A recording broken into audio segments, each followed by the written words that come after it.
Bakit nga ba binibili ang mga sinaunang barya? At ang kanilang mga presyo ay bakit iba-iba? At yan po ang ating pag-aaralan sa video natin. Lamang ang may alam.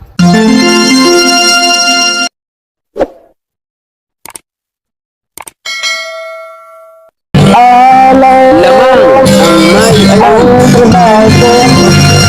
Pagkilais ng ginto'y eksperto po. Magandang panahon po sa inyo, mga kaibigan ko, dito po sa ating channel, More Than Treasures. Kumusta po kayong lahat at nawa po ay nasa mabuti tayong kalagayan, laging iligtas sa anuman pong sakit at karamdaman. Shout out kay Leonardo Gonzales. Shout out sa iyo, kaibigan.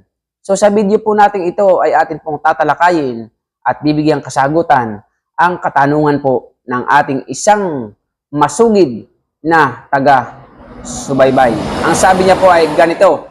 Shout out din kay Celine Monticelin. Okay? Siya po ang may katanungan nito at bibigyan natin ng kasagutan. Ang sabi niya, bakit ba bumibili kayo ng old coins at may presyo pa? Ano ba ang mayroon dyan? Idol, pakisagot. Okay?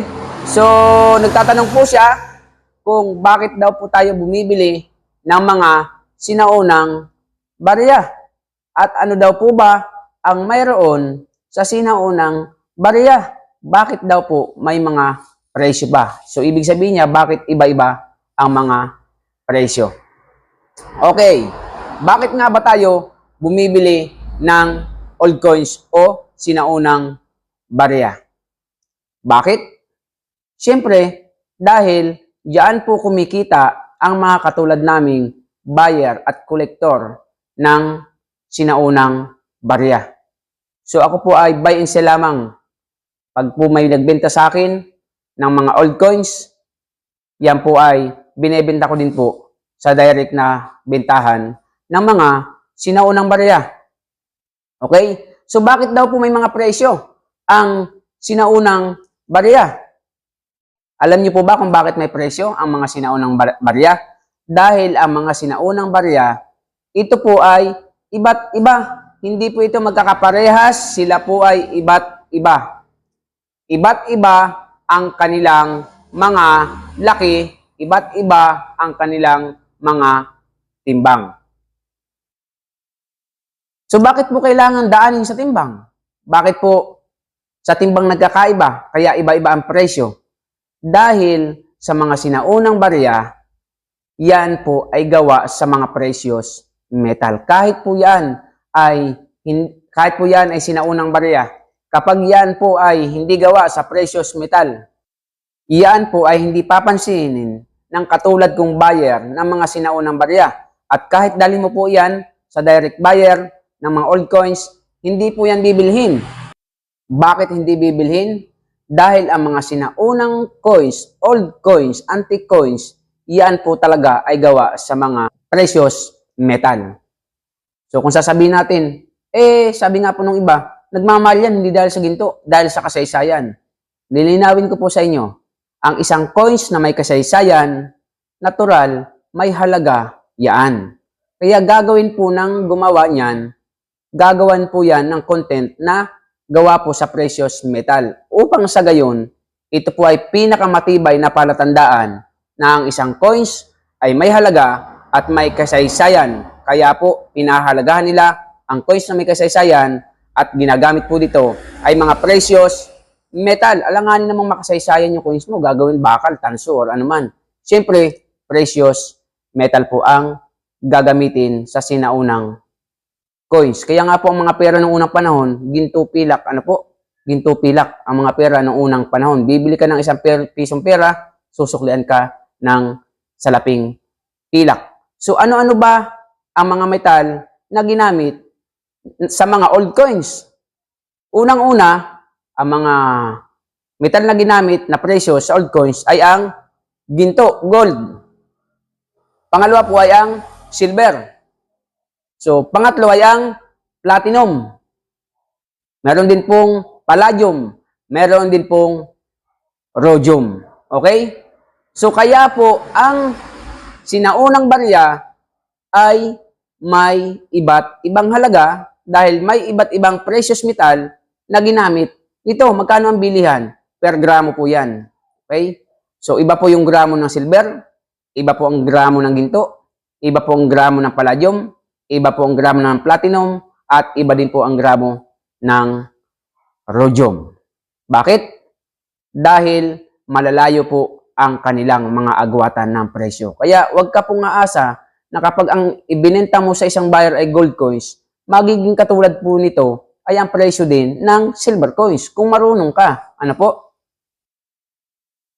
Kaya po nagmamahal ang sinaunang barya. At kaya po namin binibili yan dahil diyan po kami kumikita.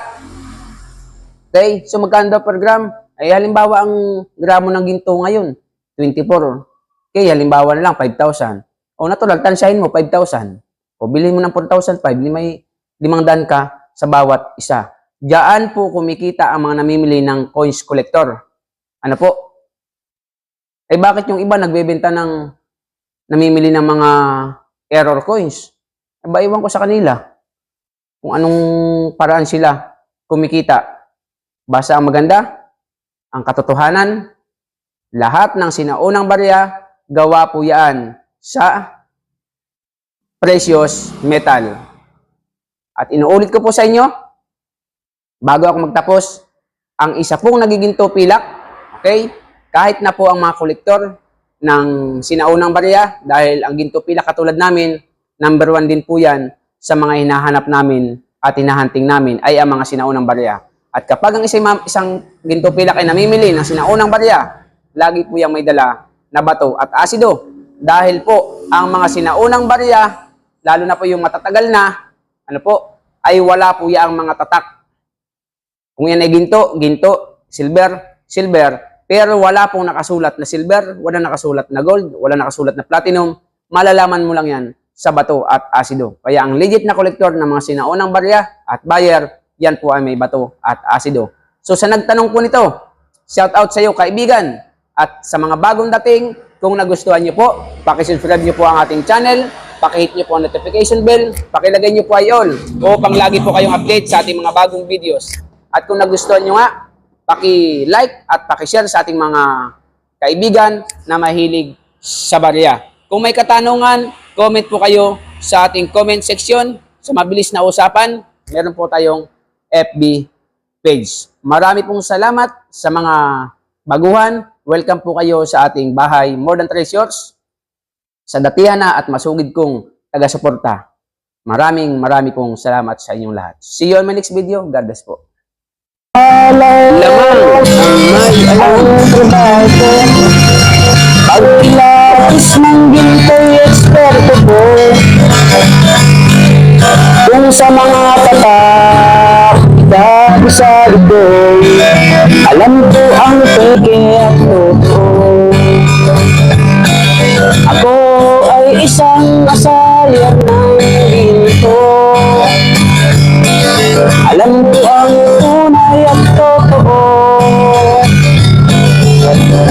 Kung usapan ay alas lang, yan ay kaya nating patunayan.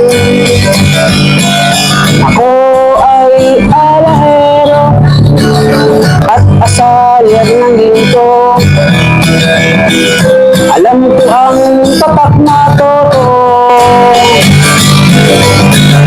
Walang maitatago sa usapan ng ginto. Agad ang alahero, eksperto sa ginto.